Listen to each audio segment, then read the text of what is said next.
Meu marido sofreu um acidente e foi parar no hospital. Na ala ao lado, ninguém vinha visitar uma senhora idosa. Eu levava comida para ela 3 vezes por dia. Antes de receber alta, ela segurou minha mão e sussurrou: "Fuja dele." Mas antes de eu continuar, me conta aqui nos comentários de onde está ouvindo minha história. Quero muito saber até onde ela está chegando. Meu nome é Carmen, tenho 55 anos e até alguns meses atrás eu achava que conhecia minha própria vida. Estava errada. Agora sei que estava cega. Se você está me ouvindo, de onde quer que seja, saiba que cada palavra que eu vou dizer é verdade. A verdade que eu levei quase 30 anos para enxergar. Eu estava sentada numa sala da vara de família em Ribeirão Preto, com paredes bege e aquele cheiro característico de papel velho e tinta de carimbo. Do outro lado da mesa, Eduardo evitava meus olhos. Ao lado dele, o advogado caro que a mãe dele tinha pago folheava documentos com a indiferença de quem faz isso todos os dias. Na fileira de cadeiras atrás de Eduardo, Valéria me fuzilava com o olhar. Minha ex-sogra.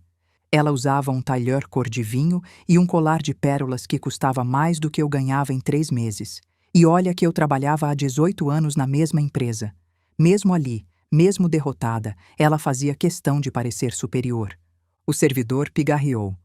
"Senhora Carmen Aparecida Ferreira, por favor, assine aqui. E aqui. E na última página." Minha mão foi até o broche azul na blusa. A pedra fria contra os dedos. Força. Coragem. Tudo que uma velha sábia tinha me ensinado. Assinei. Minha mão não tremeu. Dizem que a gente reconhece o fim de um casamento no momento em que assina os papéis. Mentira. Eu reconheci o meu fim numa cama de hospital, segurando a mão enrugada de uma desconhecida que me disse 4 palavras que mudaram tudo. Fuja dele, minha filha. Mas para entender como cheguei àquela sala do fórum, com a coluna ereta e a consciência limpa, preciso voltar alguns meses. Para uma quinta-feira de outubro, em que o ar-condicionado do escritório tinha quebrado, e eu suava sobre uma pilha de notas fiscais, desejando que alguma coisa, qualquer coisa, quebrasse a monotonia daquela vida que eu fingia ser feliz. O ventilador do escritório empurrava ar quente de um lado para o outro sem refrescar nada. Eu estava na minha mesa, da mesma transportadora onde eu trabalhava há 18 anos. Meu celular tocou.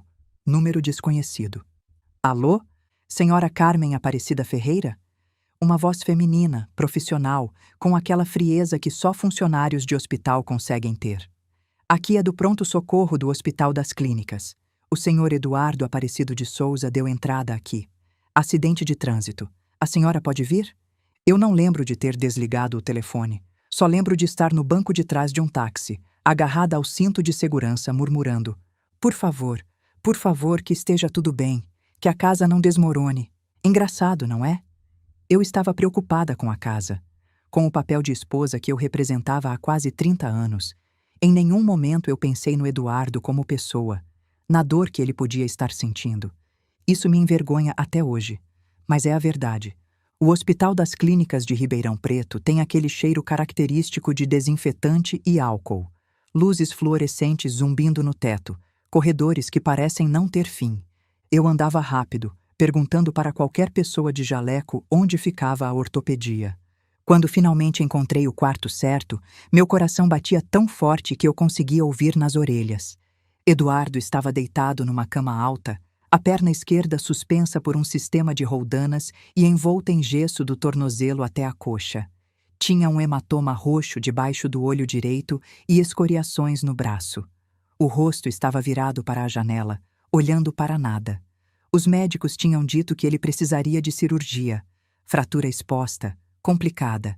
A recuperação ia ser longa. "Eduardo!" Eu corri até ele, peguei sua mão, as palavras saindo atropeladas. "Meu Deus, Eduardo!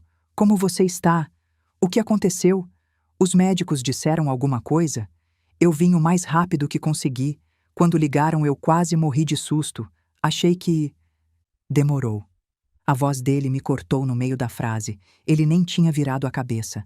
"O quê?" Demorou. "Eu estou aqui desde meio-dia. Onde você estava?" Engoli o resto das palavras junto com alguma coisa amarga que subiu pela minha garganta. "Me ligaram faz menos de 1 hora, Eduardo. Eu vim direto." 1 hora. Ele bufou, ainda olhando para a janela. Tô aqui largado desde o almoço e você aparece agora. Eu não sabia. Ninguém me avisou antes. Eu juro que... Tá, tanto faz. Silêncio. Eu fiquei ali, de pé ao lado da cama, com a mão ainda estendida no ar, sem saber o que fazer com ela. O coração que tinha batido tão forte de preocupação, agora batia de outra coisa. Alguma coisa que eu não queria nomear.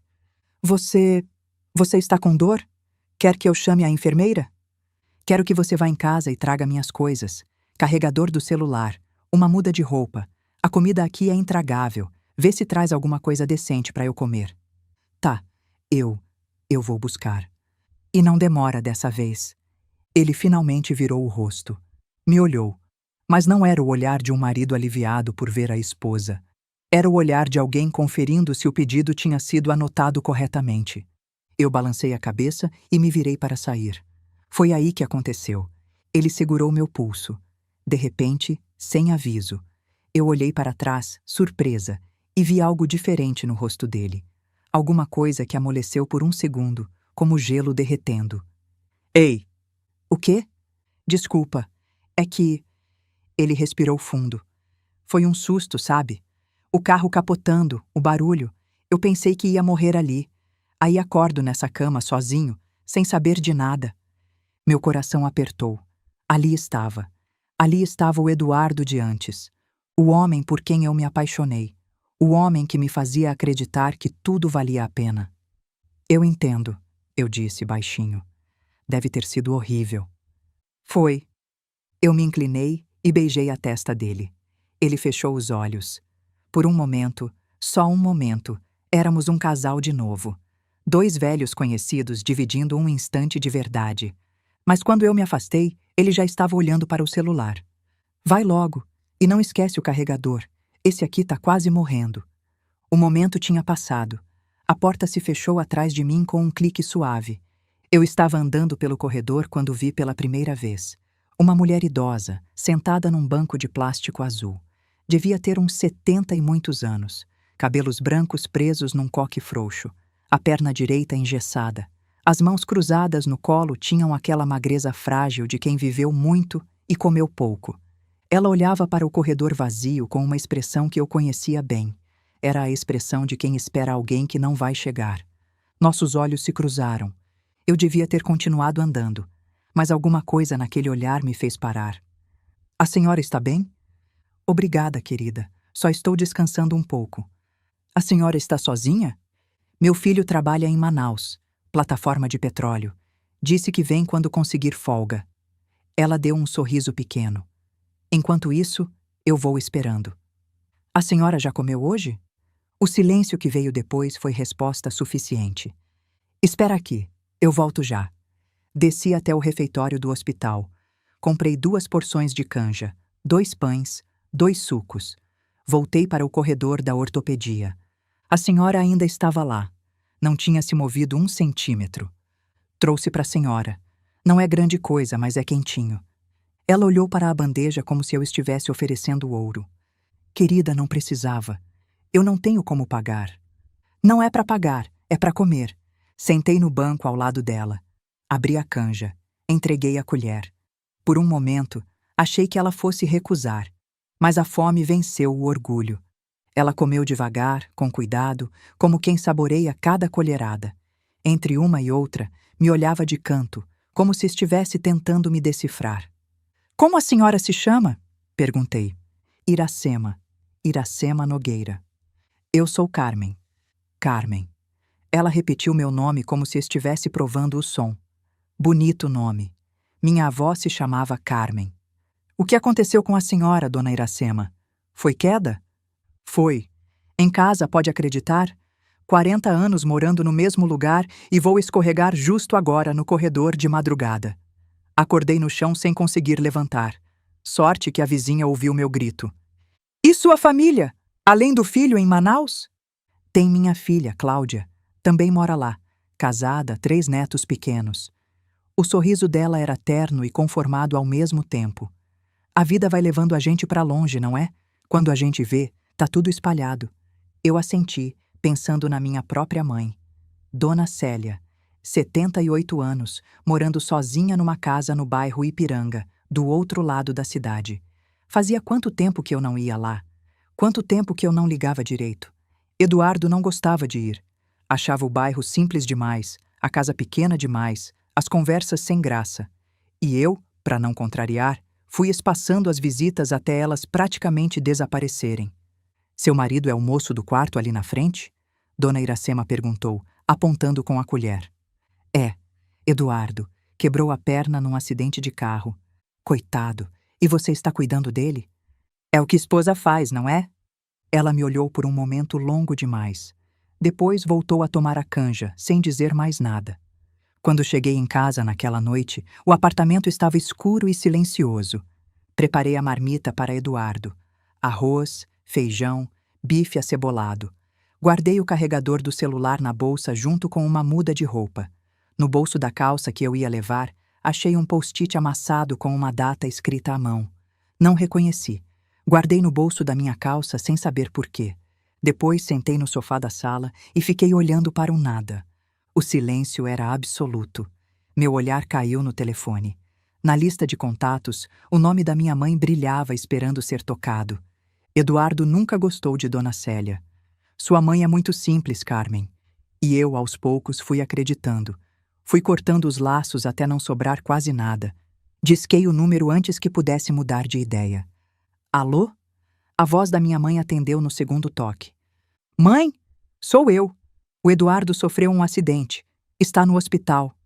E você, filha? Como você está? A pergunta me pegou desprevenida. Fazia tempo que alguém me perguntava como eu estava. Não como Eduardo estava, mas como eu. Eu... Minha voz engasgou. Eu não sei, mãe. Quer vir dormir aqui? Seu quarto tá arrumado. Sempre tá. Não precisa. Estou bem. A porta tá sempre aberta, filha. Sempre. Desliguei. Fiquei olhando para a tela escura do celular. Quando foi que eu me afastei tanto? Quando foi que a voz da minha própria mãe virou um som estranho, quase desconhecido? Eu sabia a resposta, mas ainda não estava pronta para encará-la. Os primeiros dias se misturaram numa rotina exaustiva. De manhã, eu acordava às 5, preparava o café da manhã de Eduardo, pão de queijo, frutas picadas, café coado, e levava para o hospital antes de ir trabalhar. Na hora do almoço, voltava com a marmita. À noite, levava o jantar e ficava até a hora da visita terminar. Eduardo reclamava de tudo. A comida estava fria, a comida estava quente demais. O café não era do tipo que ele gostava. Eu ouvia, pedia desculpas, prometia melhorar.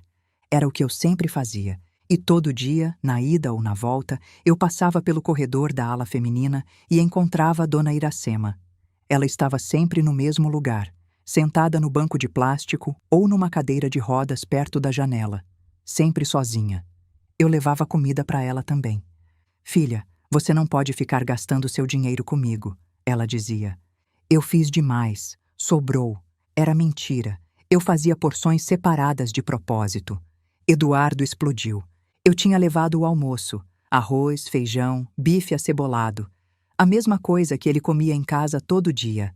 Ele abriu a marmita, olhou para dentro e jogou a colher com tanta força que respingou o molho no lençol. De novo isso? Pelo amor de Deus, Carmen, eu tô enjoado de bife. Você disse que gostava.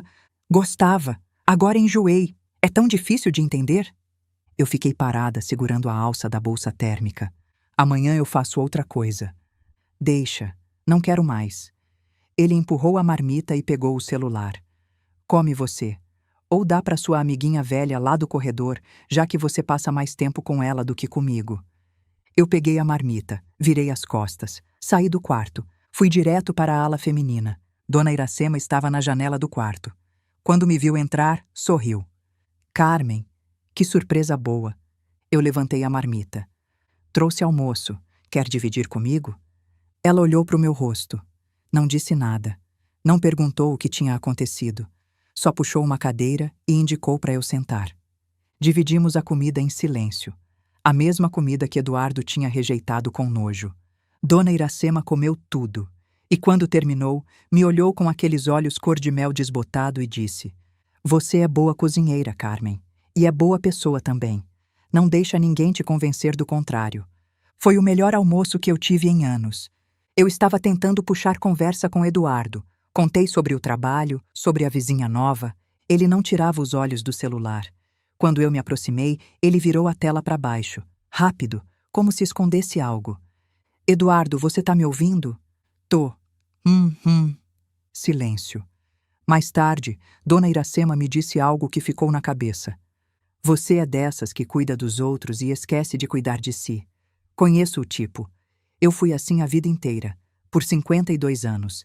Até meu marido morrer e eu acordar um dia e perceber que não sabia mais quem eu era sem ele. Olhando para Eduardo naquele momento, eu comecei a entender o que ela quis dizer. Eu cheguei mais cedo ao hospital. Eduardo ainda estava dormindo. Sentei na cadeira ao lado da cama, em silêncio, olhando para ele. O celular tocou. Uma notificação. Ele não acordou. Eu olhei para a tela, bloqueada. Tentei a senha de sempre, nossa data de casamento. Não funcionou. Ele tinha trocado a senha. Estranhei, mas não disse nada. Coloquei o celular de volta. E de repente, sem aviso, eu comecei a chorar. Não era choro de dor. Era choro de cansaço, de exaustão, de anos e anos engolindo palavras, engolindo mágoa, engolindo eu mesma para caber no espaço que ele deixava. As lágrimas desciam em silêncio. Um soluço escapou. Eduardo abriu os olhos, me viu chorando e bocejou. Bocejou, esfregou os olhos, pegou o celular da mesinha de cabeceira e começou a mexer nas redes sociais, como se eu não estivesse ali, como se minhas lágrimas fossem parte da decoração do quarto. Depois de um tempo, sem tirar os olhos da tela, ele disse: "Você pode chorar mais baixo? Tô tentando me concentrar aqui." Eu limpei o rosto com as costas da mão. Levantei. Fui até o banheiro lavar a cara. Quando voltei, ele nem percebeu. Eu cheguei ao hospital fora do horário de visita. A enfermeira me conhecia, deixou entrar. Ela sabia que eu ajudava a cuidar de Dona Iracema, que não tinha acompanhante. "Bênção ter gente como você", ela disse uma vez. "Seu marido está bem, Dona Carmen. Até teve visita mais cedo hoje. Eu parei no corredor." "Visita?" "Uma moça. Disse que era sobrinha dele. Eduardo não tinha sobrinhas. Ele era filho único, assim como eu. Fui até o quarto. A porta estava entreaberta. Eu ia empurrar, mas ouvi vozes. A voz de Eduardo e outra voz, feminina, vindo do celular. Videochamada. Eu fiquei parada, ouvindo. "Amor, você está melhor?" A voz feminina era jovem, preocupada. "Tô bem. A perna ainda dói, mas tô bem. Eu queria tanto estar aí com você." "Eu sei, mas não pode. Ela fica aqui o dia inteiro. É arriscado." "Eu sei." Uma pausa. "Amor," a porta mexeu. "Tem alguém aí?" Eduardo olhou para a porta. Me viu. Nossos olhos se encontraram. Por um segundo, eu vi algo no rosto dele. Não era vergonha. Era irritação. Irritação por eu ter interrompido. "Quem é, amor?" A voz no celular perguntou. Eduardo olhou de volta para a tela. "Ninguém. É só a Carmen." Ninguém. Eu era ninguém. 28 anos de casamento e eu era ninguém. Fiquei parada na porta por mais alguns segundos, ouvindo os dois continuarem a conversa como se eu fosse invisível. Como se eu fosse um móvel. Como se eu fosse nada. Depois saí, sem fazer barulho, sem dizer uma palavra. Naquela noite, eu não consegui dormir. "Você é melhor que filha para mim", Dona Iracema disse naquela noite, quando eu arrumava o travesseiro dela antes de ir embora. Eu sorri, mas o sorriso saiu torto. "A senhora é muito gentil." "Não é gentileza, é verdade." Ela segurou minha mão com aqueles dedos finos e frios. "Meus filhos me amam. Eu sei que amam. Mas a vida levou eles para longe, e amor de longe é diferente. Amor de perto, do tipo que aparece todo dia com comida e pergunta se eu estou bem. Isso é raro." Eu senti alguma coisa se mover dentro de mim. Uma rachadura pequena, quase imperceptível, no muro que eu tinha construído ao redor de tudo que eu não queria sentir. "Descansa, Dona Iracema. Amanhã eu volto." "Eu sei que volta." Ela apertou minha mão uma última vez. "Você é das que volta."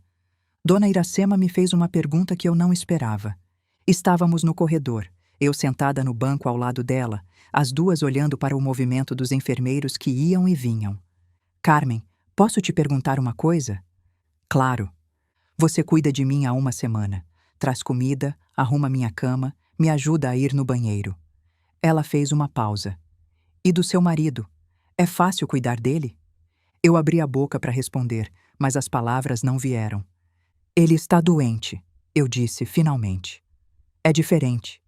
Eu não perguntei se é diferente. Perguntei se é fácil. Silêncio. Não, eu admiti, quase num sussurro.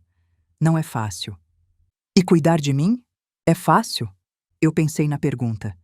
Nas manhãs em que eu acordava ansiosa para ver Dona Iracema, saber como ela tinha passado a noite. Na alegria que eu sentia quando ela comia tudo e pedia mais. Na paz que eu sentia sentada ali, no corredor, tricotando silêncio junto com ela. É, eu disse. É fácil. Ela assentiu, como se eu tivesse confirmado algo que ela já sabia. Cuidar de quem agradece é fácil. Cuidar de quem acha que é obrigação. Ela deixou a frase no ar. Eduardo está passando por um momento difícil, eu disse, mais para mim do que para ela. Ele não é assim normalmente. É a dor, o tédio, a frustração de estar preso na cama.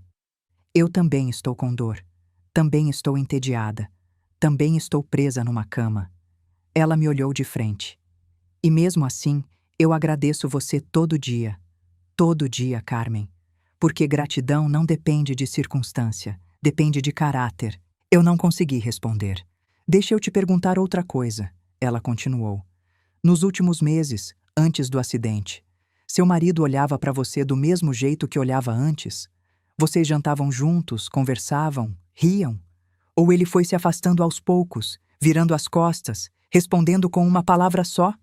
As imagens vieram sem eu chamar. Eduardo chegando tarde do trabalho, direto para o banho, sem me cumprimentar. O celular que ele nunca mais largava, sempre virado para baixo na mesa. As respostas curtas, os olhares vazios, as costas na cama quando eu tentava abraçá-lo. O jantar que eu fazia com carinho e ele empurrava para o canto do prato, dizendo que não estava com fome. Ele trabalha muito, eu disse. Está cansado. Sei. Dona Iracema voltou a tricotar. O assunto parecia encerrado, mas as perguntas ficaram ecoando na minha cabeça pelo resto do dia. Naquela noite, sozinha no apartamento vazio, eu fiquei acordada até tarde. O sono não vinha. Cada vez que eu fechava os olhos, via o rosto de Eduardo olhando para o celular, sorrindo para o celular, digitando no celular com aquela expressão de quem está tendo uma conversa muito mais interessante do que qualquer uma que ele tinha comigo. Quando foi a última vez que ele sorriu assim para mim? Eu tentei lembrar. Tentei mesmo. Vasculhei a memória atrás de um momento, um único momento nos últimos meses em que Eduardo tinha me olhado com carinho, com desejo, com qualquer coisa além de indiferença. Não encontrei. O filho de Dona Iracema chegou. Eu estava no corredor quando vi um homem magro, de uns 50 anos, correndo em direção ao quarto dela. Ele tinha olheiras fundas e a barba por fazer de quem viajou a noite inteira. Mãe! Ele se jogou de joelhos na frente dela, agarrou suas mãos, encostou a testa nelas. Me perdoa por ter demorado tanto. A empresa não queria liberar, eu tive que brigar, tive que... Calma, Newton. Dona Iracema acariciava o cabelo dele como se ele ainda fosse criança. Você veio. É o que importa. Eu fiquei parada na porta, sem saber se entrava ou saía. Newton levantou a cabeça, me viu, se levantou depressa. A senhora é a Carmen? Ele veio na minha direção, os olhos ainda vermelhos. Minha mãe não para de falar na senhora. Muito obrigado por tudo. Quanto eu devo? Eu pago, pode falar o valor. Não deve nada. Mas a comida, os cuidados... Eu não fiz por dinheiro. Fiz porque quis. Ele me olhou como se eu fosse de outro planeta. Tem certeza? Absoluta. Dona Iracema chamou do quarto. Newton, vem cá. Deixa a Carmen em paz e vem conversar com sua mãe direito. Ele apertou minha mão uma última vez e foi. Eu fiquei ali, olhando os dois abraçados, e senti uma coisa estranha no peito. Não era inveja, não era tristeza. Era reconhecimento. Reconhecimento de algo que eu tinha perdido sem perceber e que estava ali, diante de mim, vivo e real. Uma família de verdade. Mais tarde, Dona Iracema me chamou para o quarto. Newton tinha saído para resolver papelada e ela queria conversar a sós. Fecha a porta, filha. Eu fechei. Ela tirou debaixo do travesseiro um lenço de tecido, bordado nas bordas com flores miúdas. Dentro havia uma nota de dinheiro. Eu olhei para a nota. Era antiga, amarelada. Uma nota de 500 cruzeiros. Quero que você fique com isso, Dona Iracema disse. Dona Iracema, isso não vale mais nada. Essa moeda nem existe mais. Eu sei. É exatamente esse o ponto. Eu olhei para ela sem entender. Ela deu um tapinha no colchão, me chamando para sentar. Eu sentei. Essa nota, quando eu era moça, era dinheiro de verdade. Dava para fazer compra do mês, pagar conta, juntar para uma emergência. Meu pai me deu quando eu fiz 15 anos. Guarda para quando precisar, ele disse. E a senhora guardou todo esse tempo? Guardei, por décadas. Ela pegou a nota das minhas mãos, olhou para ela com algo parecido com carinho. E aí vieram os planos econômicos. Cruzeiro virou cruzado novo, virou cruzeiro de novo, virou cruzeiro real, virou real. E essa nota que valia tanto virou isso aqui. Papel. Lembrança. Mais nada. Ela colocou a nota de volta na minha mão, fechou meus dedos em volta. Tem coisas na vida que parecem valiosas, Carmen, que a gente segura com toda a força, achando que são ouro. Mas quando a gente olha de verdade, são só papel. Promessas vazias, casamentos que ficaram só no nome, homens que dizem eu te amo, mas já não sentem nada. Eu senti as lágrimas subindo, mas segurei. E tem coisas que parecem não valer nada, ela continuou. Uma estrangeira que para no corredor e pergunta se você tá bem. Uma mão que segura a sua quando você está sozinha. Um prato de comida dividido em silêncio. Essas coisas não têm preço, não têm valor de mercado, mas são as únicas que realmente importam. Eu olhei para a nota velha na minha mão. 500 cruzeiros, uma fortuna virada a pó. Guarda isso, Dona Iracema disse. E quando você tiver dúvida, quando não souber se deve ficar ou ir, se deve aguentar ou reagir, olha para essa nota e pergunta: o que eu tenho é ouro ou é cruzeiro velho? Vale a pena segurar ou é hora de soltar? E se for cruzeiro velho? Eu perguntei com a voz embargada.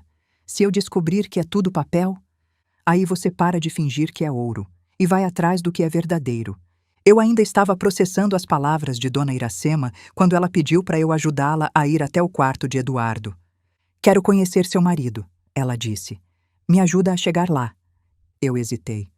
Dona Iracema, acho que não é uma boa hora. Ele está de mau humor, não vai... Carmen. A voz dela era suave, mas firme. Me leva lá. Eu a ajudei a se sentar na cadeira de rodas e a empurrei pelo corredor até o quarto de Eduardo. Ele estava deitado, mexendo no celular como sempre. Quando viu a velha entrando, franziu a testa. Carmen, o que é isso? Quem é essa? Dona Iracema ergueu a mão antes que eu pudesse responder. Meu nome é Iracema. Sou amiga da sua esposa. Vim fazer uma pergunta. Pergunta? Eduardo olhou para mim com cara de tira essa maluca daqui. Dona Iracema não se abalou. Você agradeceu sua esposa hoje? O quê? Sua esposa, Carmen. Ela vem aqui todo dia, traz comida, cuida de você, larga tudo para ficar do seu lado. Você agradeceu ela hoje? Pelo menos uma vez?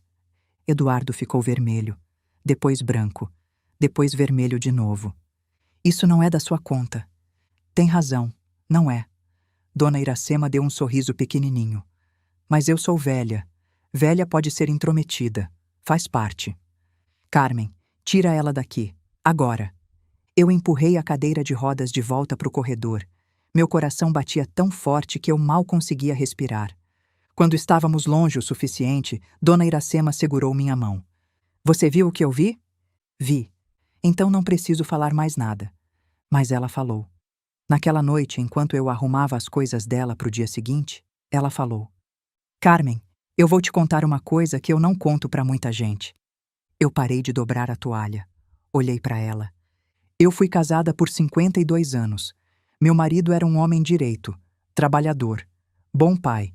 Mas durante um tempo, Ele não foi um bom marido. Sentei na beirada da cama. O que aconteceu? Eu descobri mensagens. Cartas, na verdade, naquela época não tinha celular. Cartas de uma mulher, uma colega de trabalho dele. E o que a senhora fez? Nada. A voz dela era plana, sem emoção. Absolutamente nada. Fingi que não tinha visto. Continuei sendo a boa esposa, a boa mãe, a boa dona de casa. E ele continuou fazendo o que fazia, até que a outra mulher cansou e terminou. Ele nunca soube que a senhora descobriu? Nunca. E eu levei anos para perdoar. Décadas. Talvez eu nunca tenha perdoado de verdade. Ela me olhou. Eu fiquei porque era o que se fazia naquela época. Porque eu tinha medo de ficar sozinha, medo do que os outros iam dizer, medo de não conseguir sustentar os filhos, medo de tudo. E se a senhora pudesse voltar atrás? Eu não sei. Sinceramente não sei. Eram outros tempos, outras circunstâncias. Ela pegou minha mão. Mas você, Carmen, você vive em outro mundo. Você tem escolhas que eu não tinha. E você ainda tem tempo. Tempo para quê? Para decidir se o que você tem é ouro ou cruzeiro velho. E para agir de acordo. A vida tem dessas ironias. No mesmo dia em que Dona Iracema me deu a nota de cruzeiro e falou sobre verdade e mentira, sobre ouro e papel, eu vi a primeira prova concreta de que meu casamento era tudo, menos ouro. Era noite. Eduardo tinha tomado o remédio para dor e adormecido cedo. Eu estava no quarto, no sofá de acompanhante, fingindo ler uma revista enquanto esperava a hora de ir embora. O celular dele vibrou na mesinha de cabeceira. Vibrou uma vez, duas, três. Eu olhei para ele, dormindo pesado, a boca entreaberta, a respiração ruidosa. Olhei para o celular.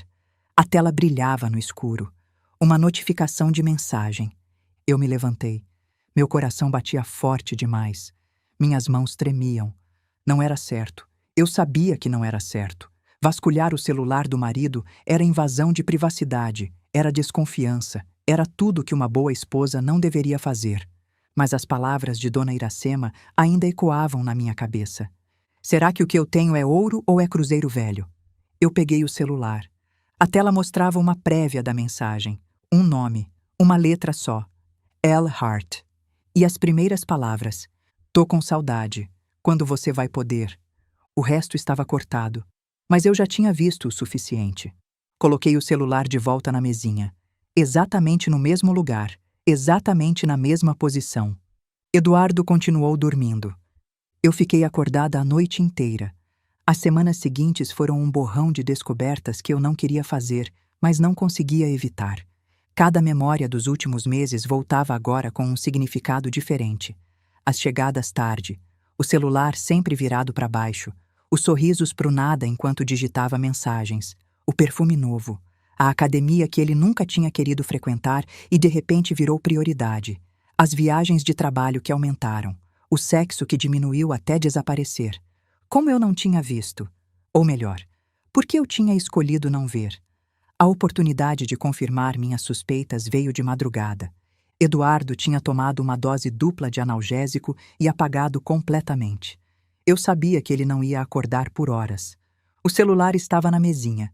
A senha de casamento não funcionava mais. Eu já sabia disso desde o dia 5. Tentei o aniversário dele. Não funcionou. Tentei o dia em que a gente se conheceu. Não funcionou. Então lembrei da data do post-it. Aquele que eu tinha achado no bolso da calça dele, no primeiro dia. Eduardo sempre usava datas importantes como senha. Era previsível assim. Digitei a data. O celular desbloqueou. Eu soube, naquele momento, que a data era o aniversário dela, da outra. Abri o WhatsApp. O contato L Coração estava no topo. Luciana. As mensagens eram um soco no estômago. Amor, tô morrendo de saudade. Quando você sai do hospital? Não aguento mais essa situação. Você prometeu que ia resolver. E as respostas dele. Calma, meu amor. Logo, logo. Ela não desconfia de nada. Confia em mim cegamente. Quando eu me recuperar, a gente conversa sobre o próximo passo. Te amo mais que tudo. Eu li cada mensagem, uma por uma, com os olhos secos e o coração em pedaços. Fotos, dezenas de fotos, Uma mulher de uns 30 e poucos anos, cabelo castanho, sorriso largo, vestido de verão na praia, biquíni numa piscina, selfies numa cama que não era a nossa. Entendi. A sobrinha que tinha visitado Eduardo no hospital era ela. Transferências bancárias, Pix de 2.000, 3.000 reais, todo mês, para Luciana S. Eu calculei na cabeça. Nos últimos 6 meses, ele tinha mandado mais de 15.000 reais para ela. 15.000 reais do nosso dinheiro, da nossa conta conjunta. 15.000 reais enquanto eu usava o mesmo sapato até furar. Enquanto eu comprava shampoo de marca barata. Enquanto eu esticava cada centavo achando que estava construindo um futuro. Mas tinha mais. Uma compra no cartão que me fez gelar. Vivara. 4.800 reais. Data. 15 de março. 15 de março era meu aniversário. Naquele dia, Eduardo disse que as coisas estavam apertadas, que não ia dar para presente, que a gente comemoraria depois, quando a situação melhorasse. Eu tinha entendido. Disse que não precisava. Disse que a gente podia jantar em casa mesmo, que eu fazia uma lasanha. Mas ele tinha comprado uma joia de quase 5.000 reais. Fui até a galeria de fotos. Procurei. E encontrei. Luciana usando um colar dourado, elegante, brilhando no decote. A legenda: "Pro amor da minha vida, você merece tudo." O colar de 4.800 reais. Comprado no dia do meu aniversário. Com o nosso dinheiro. Enquanto eu fazia lasanha em casa, achando que ele era um marido responsável que estava economizando. Mas a mensagem que mais doeu não foi sobre dinheiro. Foi uma de 3 semanas atrás. Eduardo. Minha mãe já está preparando o terreno. Quando eu pedir o divórcio, ela vai me apoiar. Luciana. E a Carmen? Eduardo. Deixa comigo. Ela é tão ingênua que vai aceitar qualquer coisa. Não vai nem lutar. Conheço ela. Eu li essa mensagem 3 vezes. Ela é tão ingênua que vai aceitar qualquer coisa. Não vai nem lutar. Conheço ela.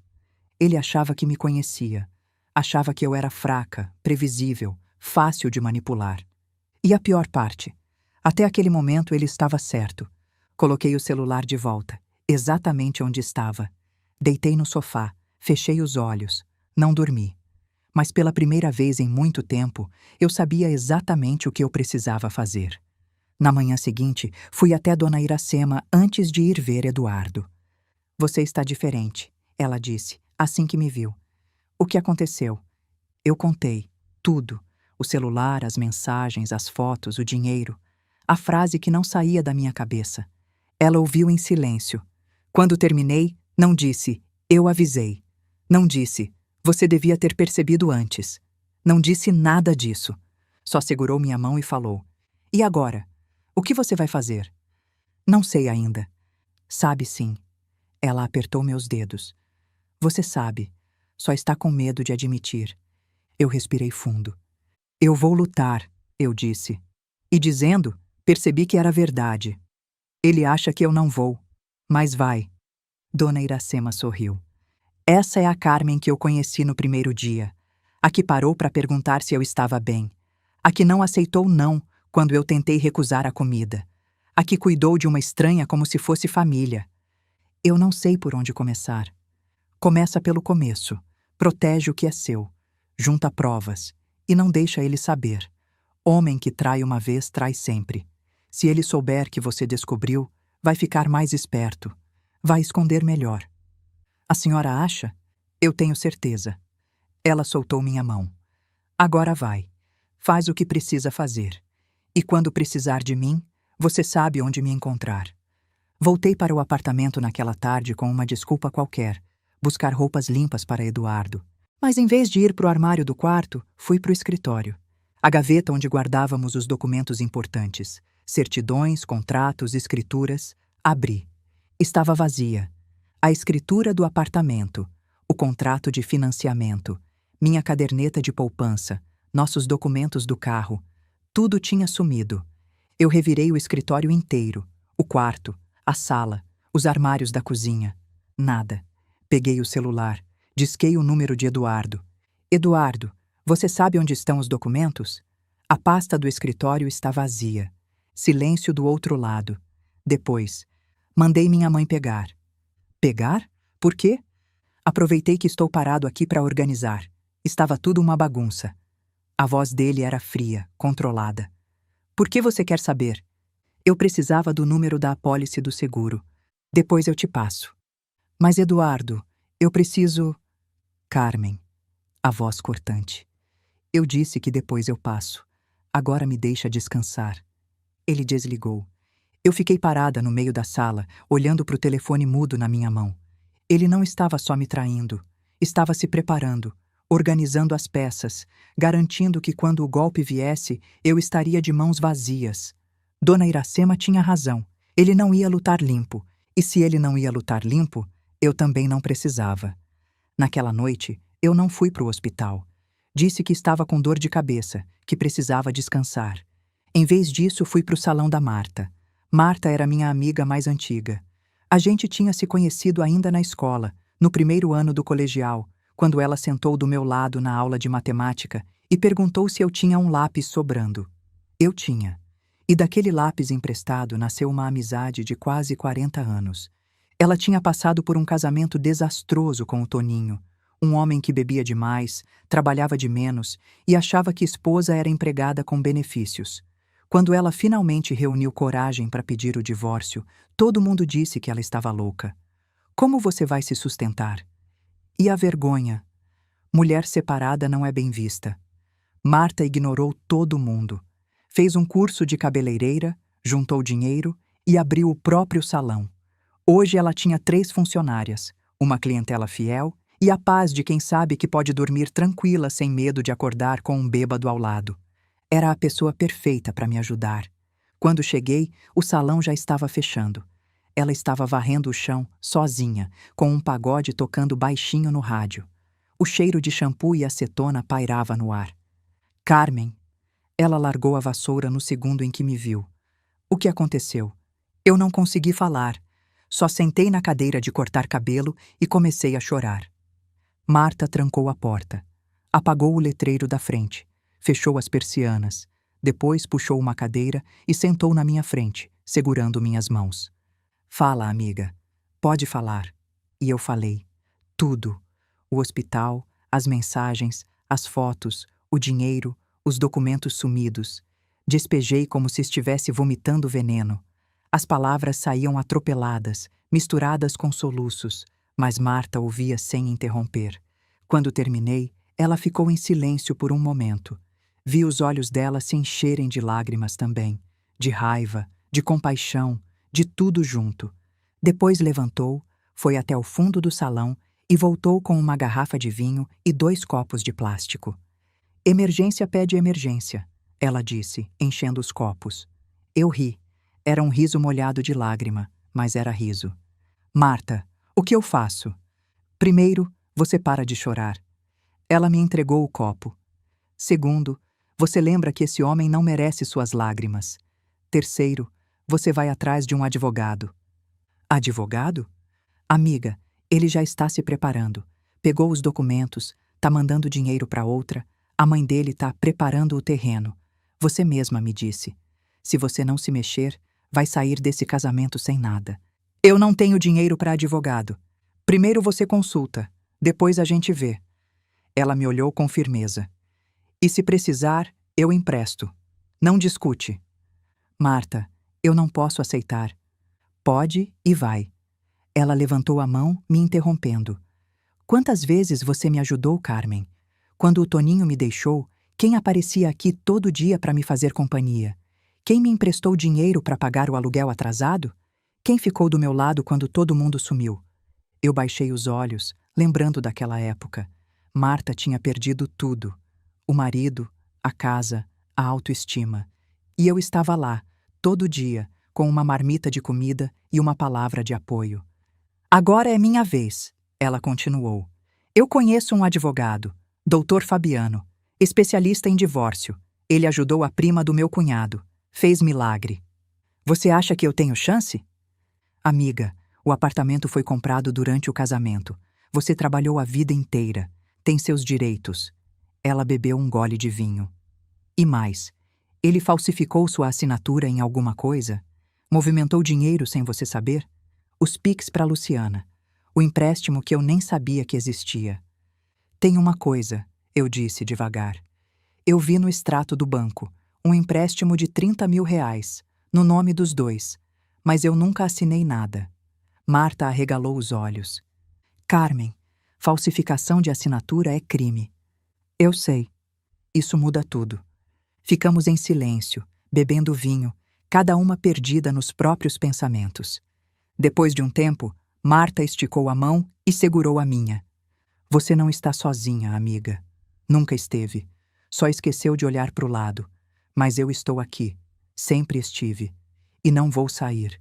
Na semana seguinte, eu virei outra pessoa. Por fora, continuava a mesma. Ia ao hospital, levava comida, sorria para Eduardo, fingia que nada tinha mudado. No trabalho, pedi ao RH cópias de todos os meus contra-cheques dos últimos 10 anos. Solicitei o extrato completo do FGTS. Juntei cada comprovante de pagamento que consegui encontrar. Na casa da minha mãe, porque sim, eu tinha voltado a frequentar a casa da minha mãe. Eu organizava tudo em pastas, documentos, prints de tela, anotações. No banco descobri coisas que me fizeram perder o sono.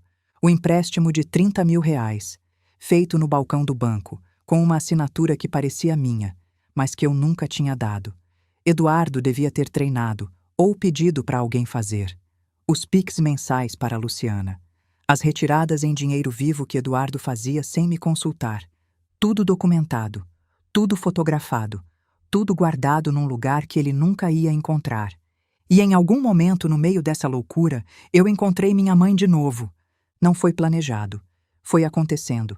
A primeira noite que eu dormi na casa dela, no quarto que ainda tinha meus pôsteres de adolescente na parede, eu achei que ia ser estranho, que a gente não ia ter assunto, que o silêncio ia ser constrangedor. Mas não foi assim. Na primeira noite, jantamos em silêncio. Arroz, feijão, ovo frito.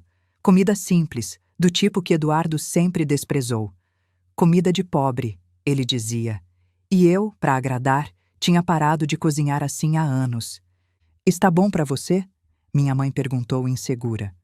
Posso fazer outra coisa. Está perfeito, mãe. Sério. Na segunda noite, ela estava na máquina de costura quando eu cheguei. O barulho ritmado da agulha subindo e descendo me transportou para a infância de um jeito que eu não esperava. Você ainda costura para fora? Perguntei. Às vezes, mais por costume do que por necessidade. Eu adorava esse barulho, eu disse quase sem perceber. Quando eu era pequena, eu dormia ouvindo você costurar. Me fazia sentir segura. Minha mãe parou a máquina. Me olhou com os olhos cheios d'água. Você nunca me disse isso. Eu sei. Desculpa. Na terceira noite, eu ajudei ela a lavar a louça. Lado a lado na pia pequena, os cotovelos se esbarrando. Faz tempo que ninguém me ajuda com a louça, ela disse baixinho. Desculpa, mãe, por ter sumido esses anos. Você não sumiu. Você casou. Não, eu sumi. O Eduardo não gostava de vir aqui, e eu... Eu sei, filha. Eu sempre soube. Eu larguei o prato que estava enxugando. Por que você nunca falou nada? Porque você tinha que descobrir sozinha. Certas coisas a gente não pode ensinar. Só aprender. Foi na quarta noite que tudo mudou. Eu estava deitada no quarto de infância, olhando para o teto, sem conseguir dormir. O celular vibrou na mesinha. Mensagem de Eduardo. Carmen, por favor, a gente pode conversar. 28 anos não podem acabar assim. Eu errei, eu sei, mas eu te amo. Sempre amei. Volta para casa. A gente resolve isso juntos. Eu li a mensagem 10 vezes. Cada vez que lia, sentia uma coisa diferente. Raiva, dúvida, saudade, medo. 28 anos. Era mais da metade da minha vida. Será que eu estava exagerando? Será que todo casamento passa por isso? Será que eu devia dar mais uma chance? Comecei a digitar uma resposta. Apaguei. Digitei de novo. Apaguei. Levantei da cama, fui até a cozinha beber água. Minha mãe estava lá, sentada no escuro tomando chá. Também não está dormindo? Ela perguntou. Eduardo mandou mensagem. Quer que eu volte. E você quer voltar? Eu sentei na cadeira de frente para ela. Mostrei a mensagem. Eu não sei, mãe. Uma parte de mim quer. É mais fácil, sabe? Voltar pro conhecido. fingir que nada aconteceu. É mais fácil, no começo. E se eu estiver errada? E se eu estiver jogando fora um casamento por causa de uma aventura?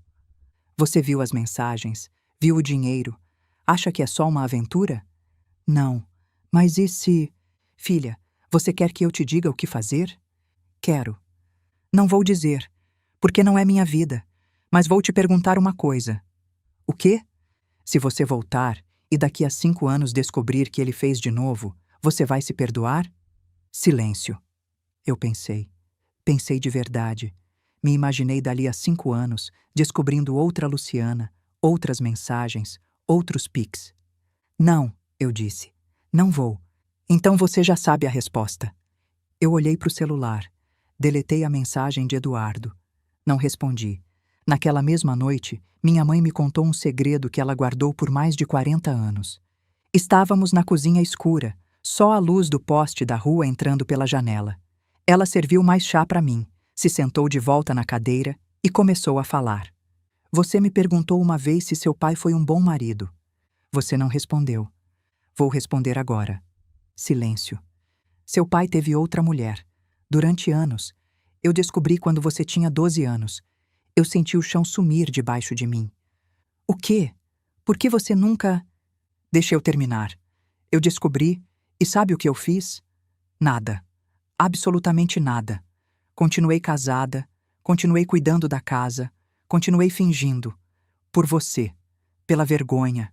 Pelo medo. Mãe, eu passei 20 anos dormindo do lado de um homem em quem eu não confiava mais. Sabe o que isso faz com uma pessoa?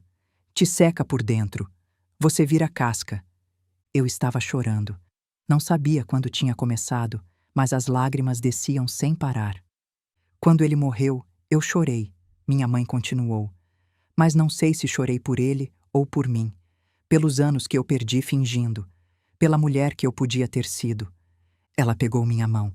Você não é eu, Carmen. Você tem chance de fazer diferente. De não esperar a vida passar. De não virar casca. Eu tenho medo, mãe. Eu sei. Eu também tinha. Mas sabe o que é pior que medo? Arrependimento. Medo passa. Arrependimento fica para sempre. Ficamos ali, mãe e filha, de mãos dadas no escuro. Pela primeira vez em décadas, eu sentia que conhecia minha mãe de verdade. Não a mãe que eu achava que conhecia. A mulher real, com suas dores, seus segredos, suas cicatrizes escondidas. E ali, naquela cozinha velha com cheiro de café e tempo, eu fiz uma promessa silenciosa. Eu não ia virar casca. Eu ia lutar. No dia seguinte, tirei a aliança do dedo pela primeira vez em 28 anos. Minha mãe olhou para o meu dedo vazio, mas não disse nada. Posso guardar aqui? Perguntei. Não quero levar de volta para o apartamento. Ela pegou a aliança da minha mão, abriu a gaveta da cômoda do quarto e colocou lá dentro, entre lenços bordados e fotos antigas. Fica aqui o tempo que precisar, ela disse. Você também. Eu a abracei, forte, apertado, do jeito que eu não abraçava há anos.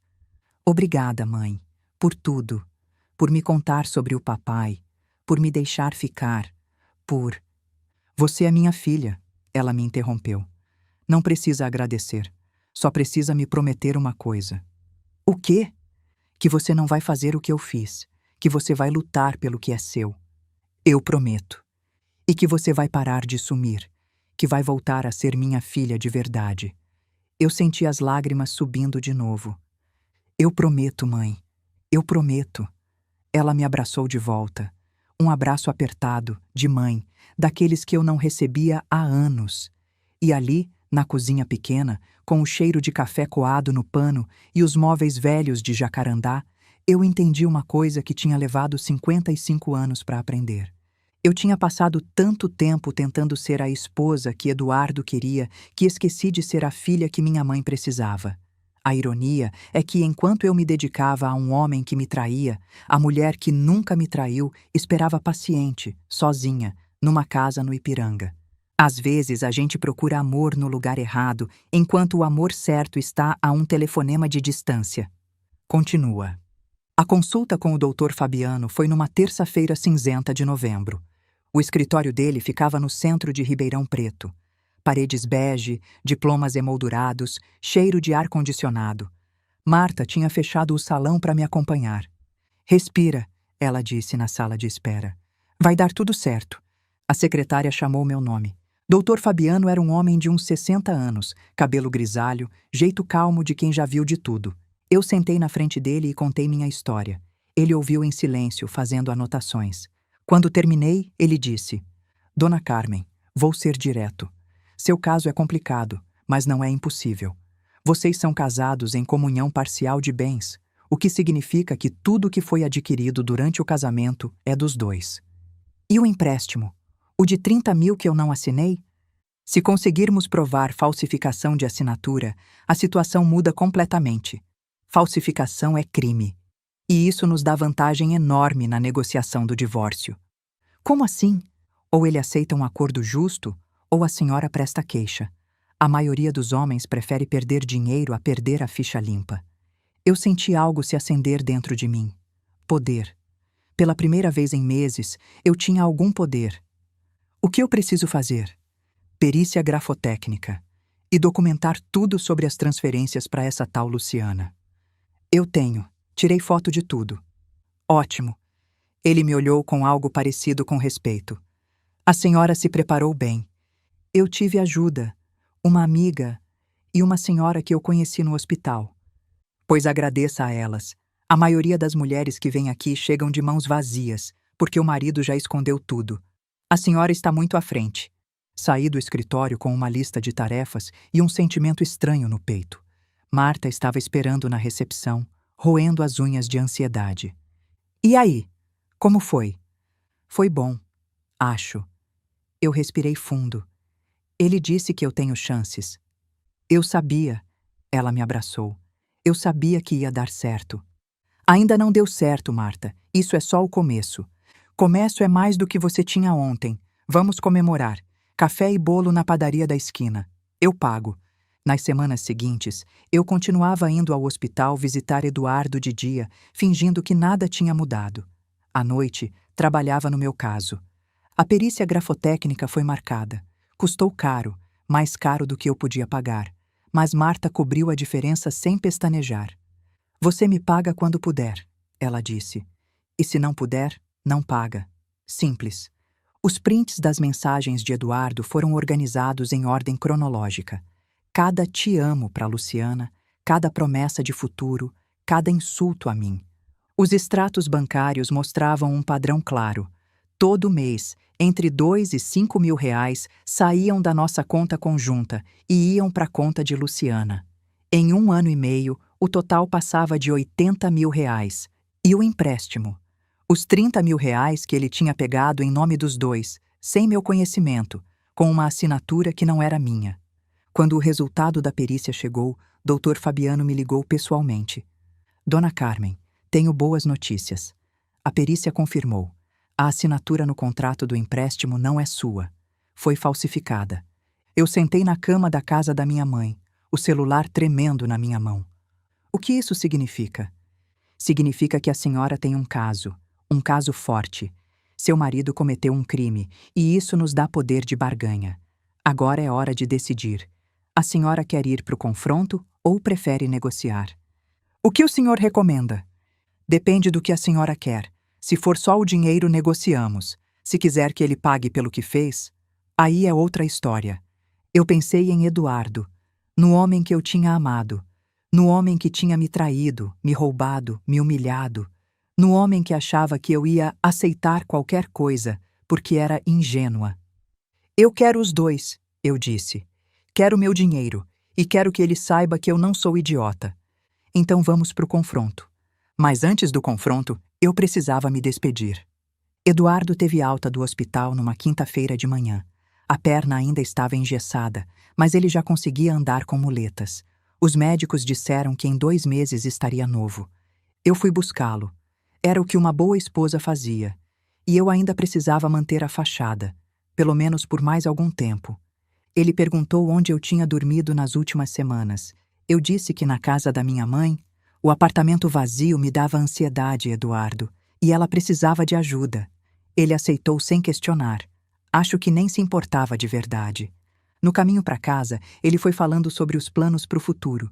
Queria reformar o apartamento, queria trocar de carro, queria viajar para o Nordeste quando a perna sarasse. A gente merece, né, Carmen? Depois de tudo que passamos.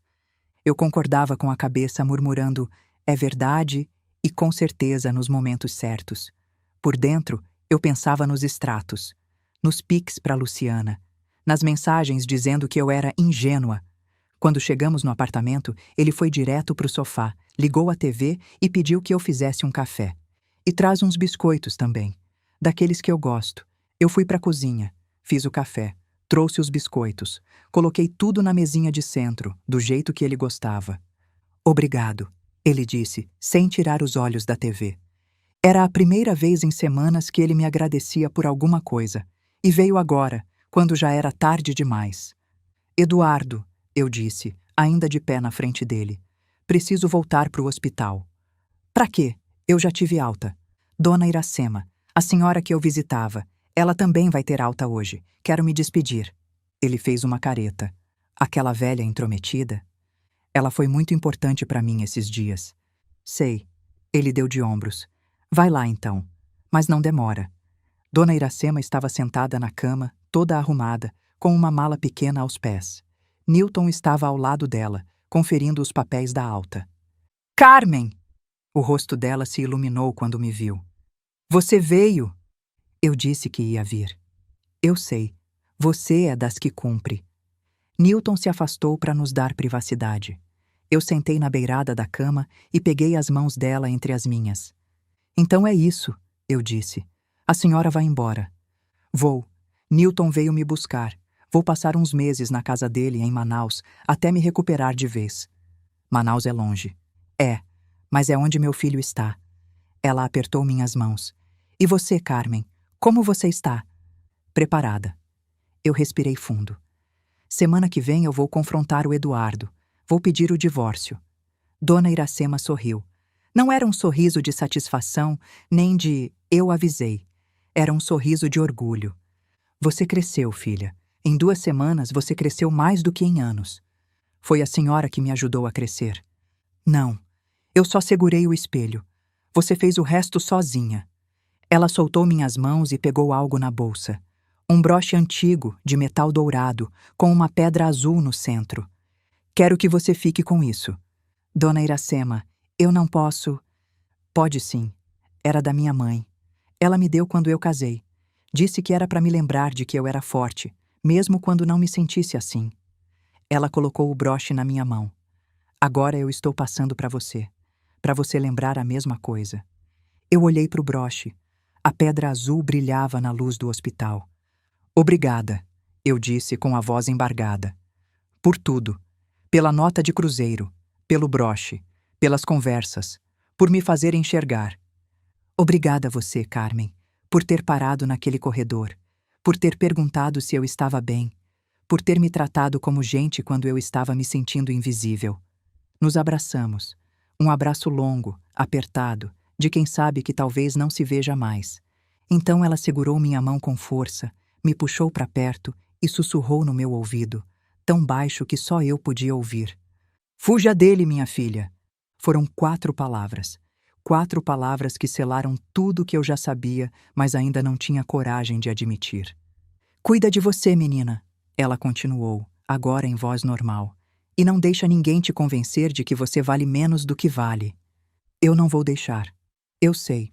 Agora eu sei. A semana seguinte foi a mais difícil da minha vida. Eduardo continuava no apartamento se recuperando. Eu continuava fingindo que tudo estava normal. De manhã, fazia o café da manhã. À tarde, preparava o almoço. À noite, fingia dormir enquanto ele mexia no celular, provavelmente trocando mensagens com Luciana. A tensão me consumia por dentro.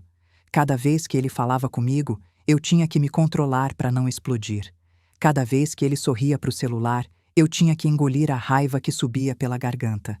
Mas eu aguentei, porque eu sabia que o fim estava chegando. O confronto aconteceu numa terça-feira. Eu tinha planejado tudo com o Dr. Fabiano. Ele estaria de prontidão, esperando minha ligação. Marta estaria na casa da minha mãe, me esperando.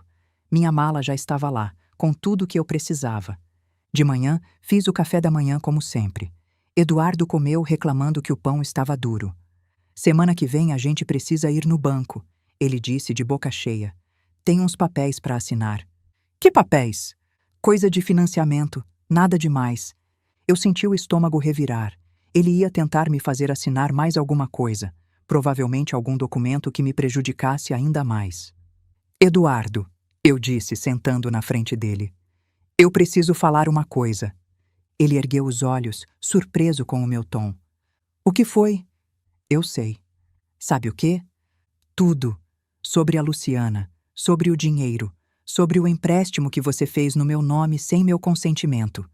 O rosto dele mudou. Foi como ver uma máscara cair em câmera lenta.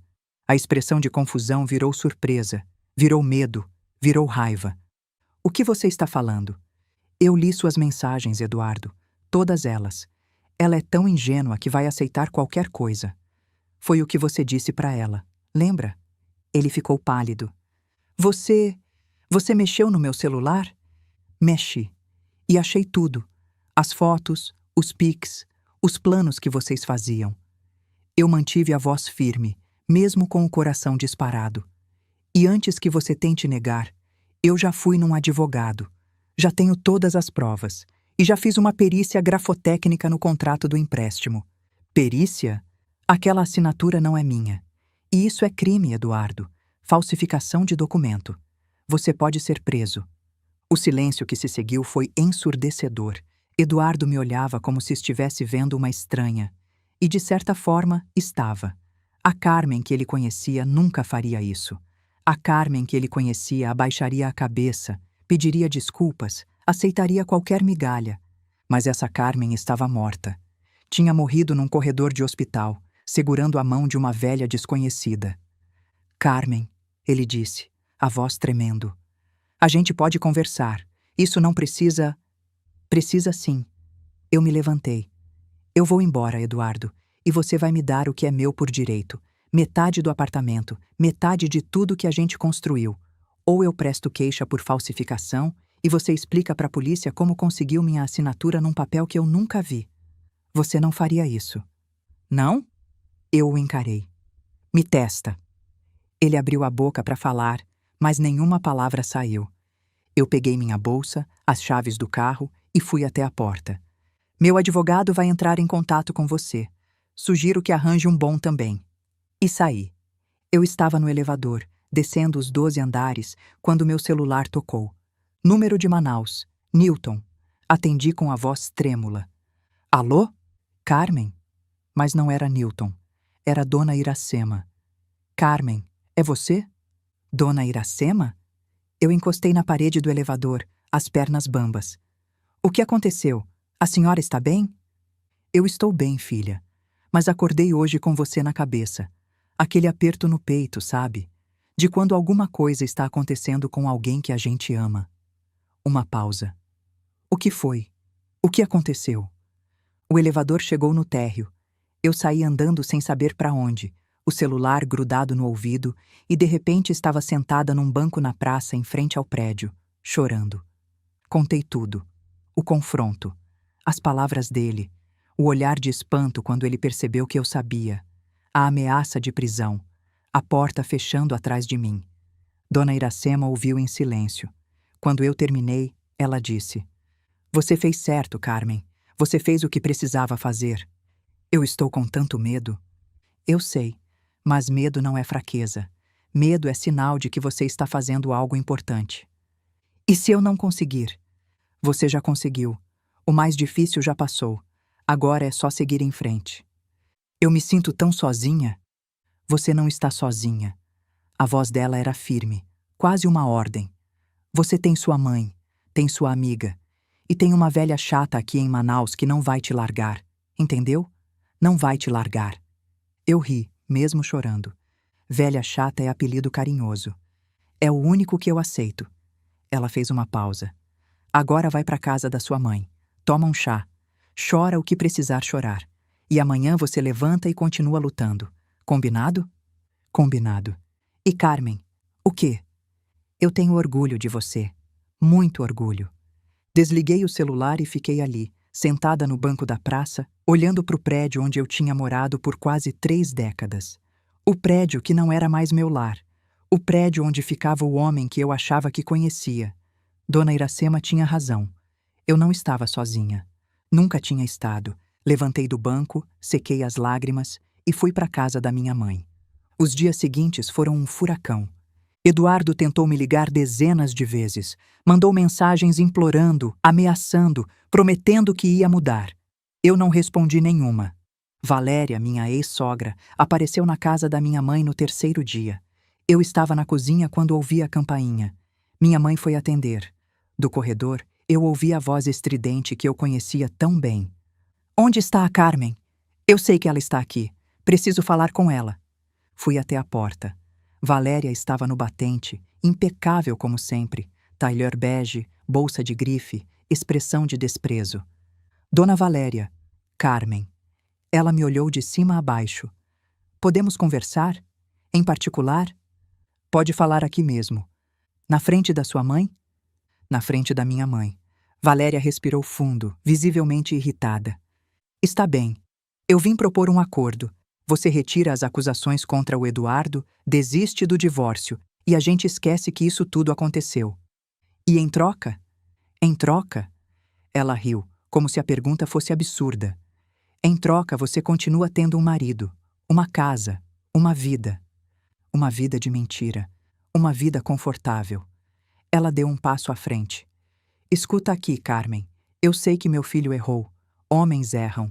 Mas você não vai conseguir nada melhor. Você tem 55 anos, não tem filhos, não tem nada. Vai fazer o que da vida? Morar com sua mãe para sempre? Minha mãe deu um passo à frente, se colocando entre mim e Valéria. A senhora pode ir embora da minha casa agora. Eu não estou falando com você, Valéria disse com desprezo. Mas eu estou falando com a senhora. A voz da minha mãe era calma, mas tinha aço por baixo. A senhora criou um filho que não sabe respeitar mulher, que rouba, que mente, que trai. E agora vem na minha porta defender ele. Não enquanto eu estiver viva. Valéria arregalou os olhos. Como é que é? A senhora ouviu. Sai da minha casa e não volta mais. Carmen. Valéria se virou para mim, ignorando minha mãe. Você vai deixar ela falar assim comigo? Eu olhei para minha sogra. Para a mulher que tinha passado quase 30 anos me diminuindo, me criticando, me fazendo sentir que eu nunca era boa o suficiente. E pela primeira vez, eu não senti medo dela. Minha mãe está certa, Dona Valéria. A senhora pode ir. Você vai se arrepender disso, ela sibilou. Vocês duas vão se arrepender. Talvez, mas não hoje. Valéria saiu batendo os saltos no chão com raiva. Minha mãe fechou a porta atrás dela e se virou para mim. Você está bem, filha? Estou. Eu a abracei. Obrigada por me defender. Sempre. Ela apertou meu abraço. Sempre vou te defender. As negociações do divórcio duraram 3 meses. Eduardo contratou um advogado caro, pago pela mãe, claro. Tentaram de tudo. Negar as transferências, alegar que eu tinha consentido com o empréstimo, dizer que a perícia estava errada. Mas as provas eram sólidas demais. No 2º mês de negociação, aconteceu algo que eu não esperava. Era uma quinta-feira à noite. Eu estava na casa da minha mãe, ajudando a lavar a louça do jantar, quando a campainha tocou. Minha mãe foi atender. Ouvi vozes na porta. Uma voz feminina que eu não reconheci de imediato. Depois, minha mãe apareceu na cozinha com uma expressão estranha. Tem uma mulher aí querendo falar com você. Diz que é urgente. Quem é? Não disse o nome, mas está nervosa. Chorando. Fui até a porta e gelei. Era Luciana, a amante do meu marido. A mulher das fotos no celular, dos pics mensais, das mensagens de amor que eu tinha lido com o coração em pedaços. Ela estava ali, na porta da casa da minha mãe, com os olhos vermelhos e inchados, segurando uma pasta de documentos contra o peito. Carmen, ela disse, a voz tremendo. Eu preciso falar com você. Por favor. Minha mãe apareceu atrás de mim, os olhos faiscando. Essa é a... É. Quer que eu mande embora?